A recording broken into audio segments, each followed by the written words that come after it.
Everyone, ನಾನು Sushma. Veg wonders ಚಾನೆಲ್ಗೆ ಸ್ವಾಗತ ಸುಸ್ವಾಗತ. ಈಗ ನೋಡಿ, ಜನನಿ ಮ್ಯೂಸಿಕ್ ಸಂಸ್ಥೆಯ ಯುವ ಧ್ವನಿ ಹೇಳುವಂಥ ಕಾರ್ಯಕ್ರಮದಲ್ಲಿ ಪಾರ್ಟ್ 6 ಅಲ್ಲಿ ಇದ್ದೀವಿ ನಾವು. ಈಗಾಗಲೇ ನಾನು ಸಾಕಷ್ಟು ಹಾಡುಗಳನ್ನು ಕೂಡ ತೋರಿಸ್ಕೊಟ್ಟಿದ್ದೀನಿ. ಇವತ್ತು ಸುಜಯ್ದು ಮತ್ತೊಂದು ಹಾಡನ್ನು ತೋರಿಸ್ಕೊಡ್ತಾ ಇದ್ದೀನಿ. ಹಾಗೆ ನಿಮಗೂ ಯಾರಿಗಾದರೂ ರೇಖಾ ದಿನೇಶ್ ಅವರ ಹತ್ರ ಸಂಗೀತಾಭ್ಯಾಸವನ್ನು ಮಾಡಬೇಕು ಅಂದರೆ ಡಿಸ್ಕ್ರಿಪ್ಷನ್ನಲ್ಲಿ ನಾನು ಅವರ ಕಾಂಟ್ಯಾಕ್ಟ್ ನಂಬರನ್ನು ಕೂಡ ಹಾಕಿರ್ತೀನಿ. ಹಾಗೆ ನೀವೇನಾದರೂ ಫಸ್ಟ್ ಟೈಮ್ ನನ್ನ ಚಾನಲ್ನ ನೋಡ್ತಾ ಇದ್ರೆ ಗೊತ್ತೇ ಇದೆ ಅಲ್ವಾ, ಸಬ್ಸ್ಕ್ರೈಬ್ ಮಾಡ್ಕೊಳ್ಳಿ. ಹಾಗೆ ಒಳ್ಳೊಳ್ಳೆ ವಿಡಿಯೋಸ್ಗಳು, ಬ್ಲಾಗ್ಸ್ಗಳು, ರೆಸಿಪಿಗಳನ್ನು ನೀವು ನನ್ನ ಚಾನಲ್ನಲ್ಲಿ ನೋಡ್ಕೊಳ್ಬೋದು. ಹಾಗಾದರೆ ಸುಜಯ್ನವರು ಹಾಡ್ತಾ ಇರುವಂಥ ಎರಡೂ ಕೈ ಮುಗಿದು ಬಾರೆ ಹೇಳುವಂಥ ಗಾಯನವನ್ನು ಹೇಗೆ ಹಾಡ್ತಾರೆ ಅಂತ ನೋಡ್ಕೊಂಡು ಬರೋಣ. ಸುಜಯ್ ಶಾಲ್ವಾಗ್ ಮತ್ತು ಚಿನ್ಮಯ್ ಭಟ್ ರಾಗ್ ಪಡೆದೀವಿ. ಹಾಡು ಎರಡೂ ಕೈ ಮುಗಿದು.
ಚಿನ್ಮಯ ಕೆರೆಗೆರೆ, ಸಂಜೆ ಶಾಮಳ ಮತ್ತು ಚಿನ್ಮಯ ಪಟ್ಟೆಲ್ಲಿ.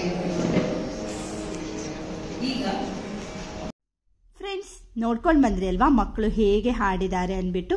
ಇಷ್ಟ ಆದರೆ ಅವ್ರಿಗೋಸ್ಕರ ಒಂದು ಲೈಕ್ ಮಾಡೋದನ್ನು ಮರಿಬೇಡಿ. ಹಾಗೆ ನಿಮ್ಮ ಫ್ರೆಂಡ್ಸ್ಗೂ ಎಲ್ಲ ಶೇರ್ ಮಾಡಿ. ವಿಡಿಯೋ ಇಷ್ಟ ಆದರೆ ಲೈಕ್ ಮಾಡಿ, ಶೇರ್ ಮಾಡಿ ಮತ್ತು ಸಬ್ಸ್ಕ್ರೈಬ್ ಮಾಡಿ. Thank you for watching.